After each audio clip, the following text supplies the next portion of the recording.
Ronan Miller wiped sweat from his face as he cleared the last trash can in the school hall. The yearly father-daughter dance was just starting, the room filled with laughs, tunes, and bright lights. Ronan, a single father and cleaner at Liberty Creek Elementary, took extra shifts for a co-worker. He did not mind. He needed the extra money for his daughter's upcoming birthday. He stood near the back of the room, his mop bucket beside him. He watched from far away as little girls spun in their fancy dresses under the string lights. It made his heart ache. His own daughter, Zozia, was at home with his sister, watching cartoon movies. She was probably asking why her dad always worked at night. Ronan turned to go to the supply closet when he heard a small voice. "Hello, Mr. Cleaner," the girl said softly. He turned and saw a young girl in a wheelchair. She looked about 7 years old. Her long brown hair had a pink ribbon. She held a small stuffed rabbit in her lap.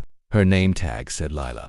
Ronan smiled kindly. "Hey there, Lila. Are you having fun?" She nodded shyly. "Kind of, but I have no one to dance with. My dad did not come." Ronan's heart felt heavy. He looked around. Most fathers were dancing with their daughters. They laughed and spun, lost in the moment. "I am sorry to hear that," Ronan said softly, bending down next to her. "But you look lovely tonight.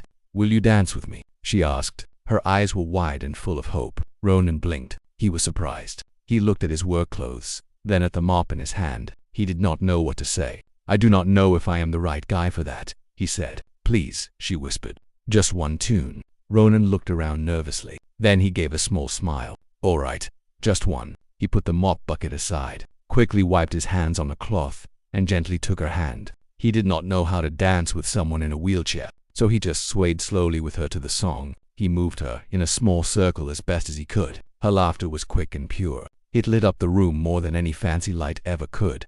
Parents started to notice. The music slowed. Soon, eyes turned to the cleaner dancing with the little girl in the chair. Some people smiled, others whispered, but one woman stood in the shadows near the drink table. Still, Sophia Lane, boss of Lane Tech Innovations, the rich person who quietly paid for the whole event. She did not want to cause a scene by showing up, but she had slipped in without anyone seeing her to glimpse her daughter Lila. Now here was a man in worn work boots and faded clothes, dancing with her child, like she was the most important person in the world. Her eyes filled with tears. Ronan, not knowing about the growing crowd, leaned down and whispered, "Thanks for the dance, princess. You made my night. You made mine." Lila beamed. He gently squeezed her hand and stepped back to his mop. His head was slightly down. He hoped he had not gone too far. But then the music stopped. The microphone, SQUEALED. "Excuse me, everyone," a voice said. Ronan turned to see the woman from the shadows stepping into the bright light. She wore a nice suit, heels that clicked loudly, and a face Ronan knew from business magazines. "I am Sophia Lane," she said. The room became quiet. "And that beautiful girl over there," she said, pointing to Lila, "is my daughter." Ronan froze. "I watched this man, this cleaner, give her a moment she will never forget. Not because he had to, but because he wanted to, because he saw her." Whispers went through the crowd. She turned to Ronan. "What is your name?" Ronan Miller."